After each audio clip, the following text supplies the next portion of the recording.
Students and educators criticized San Diego state officials at a public hearing on Tuesday. Outraged students and educators were joined by civic leaders for SDSU's recent change in its admission policy.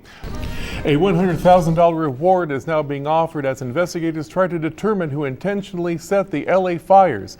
The fires are now 60% contained, but poor weather conditions and low humidity have complicated firefighters' efforts. The person who started the fire will be charged with manslaughter because two firefighters were killed. Anyone with information is urged to contact the LA County Sheriff's Office. A plan by San Diego Gas and Electric to shut off electrical power to rural areas of the county during emergencies has been disconnected.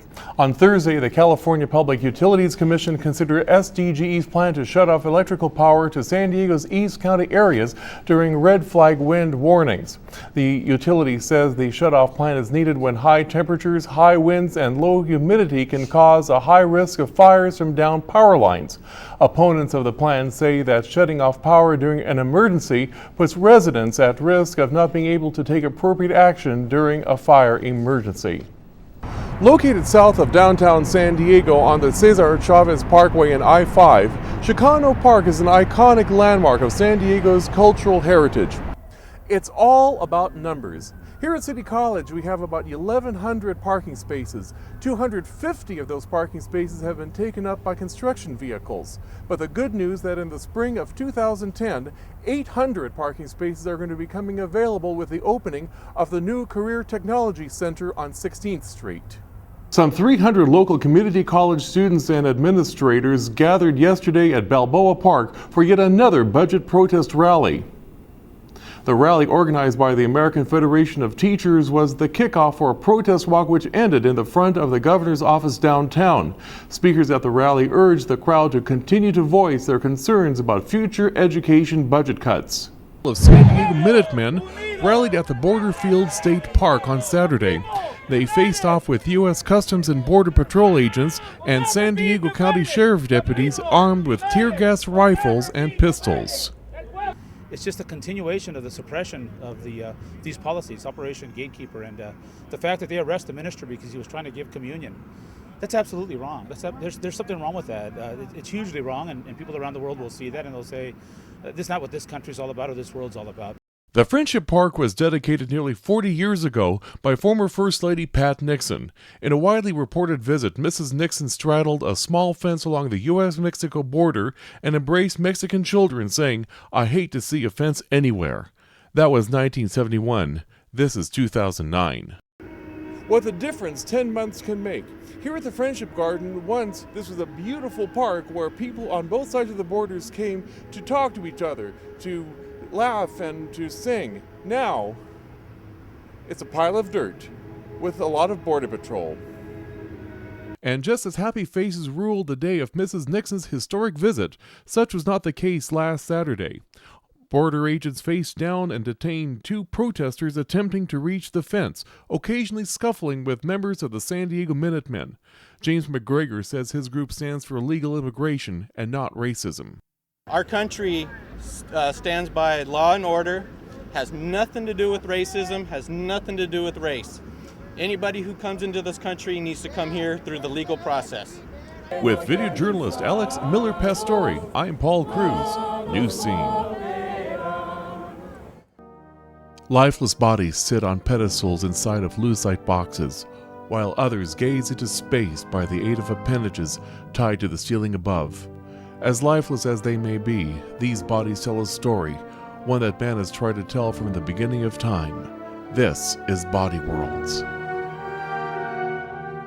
Each of these specimens that I've seen, that are whole body specimens particularly, obviously required hundreds of hours to precisely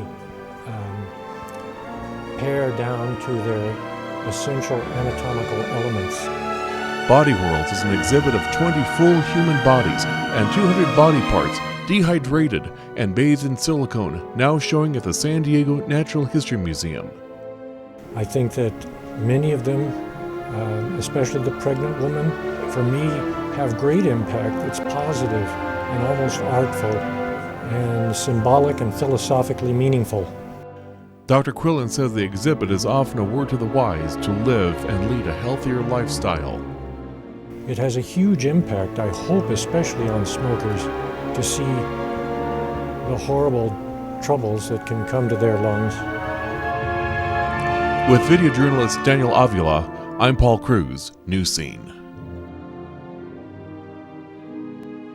Thousands of commuters rush across San Diego's Coronado Bridge every day. Lying underneath the tall spans of the landmark bridge is yet another San Diego landmark, Chicano Park, and its colorful murals. One of the founders of the park and artists of the murals at the park is former City College student and instructor Mario Torero. Well, it's the messages. These are not just abstracts or just pillars of different colors. They each have a message and an idea. They tell a story. They mark a special event. They speak about some of our fears and our hopes. It's our culture.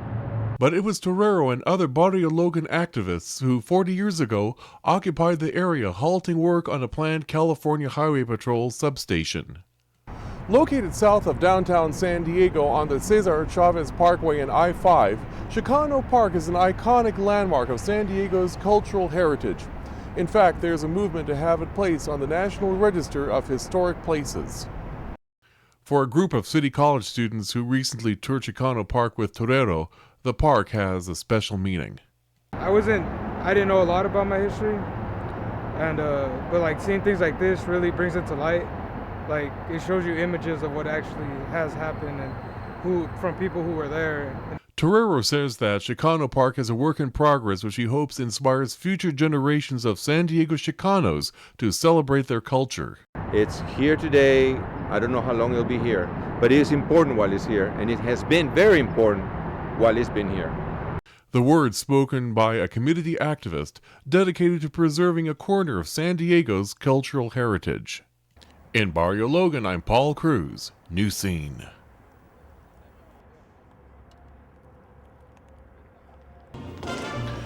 Student mariachi musicians from around San Diego County recently hit the stage at downtown San Diego's Balboa Theater for an evening of bright and colorful Mexican mariachi music. For the annual showcase's producer and San Diego High School music director Serafin Paredes, it's about music, culture, and keeping kids in school and their eyes on the prize.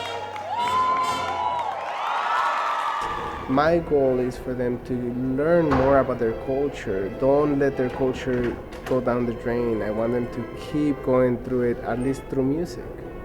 Paredes has been producing the Mariachi Showcase for 5 years. This year was its first at the Balboa Theater. For San Diego High School senior Paulina Escobedo, being a mariachi is about her career goal to be a pediatrician, something her friends think is great. Well, they think that it's a very different type of activity for a teenager to be involved in, so it's really unique, and they think it's pretty nice to be able to engage in something like this. Paredes' prize is for his students to succeed in the game of life and to get a solid education. Some of them graduated college and went on into a university. And a big change was because of the change that they went through the music program. I've seen that happen.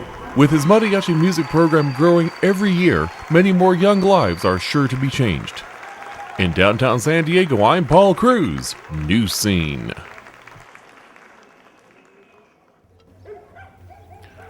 It was the quiet before the storm on a cool late November afternoon. The place, an impoverished community of Mixtec Indians near the Mexican town of Ensenada, about 2 hours south of the U.S.-Mexico border in Baja California.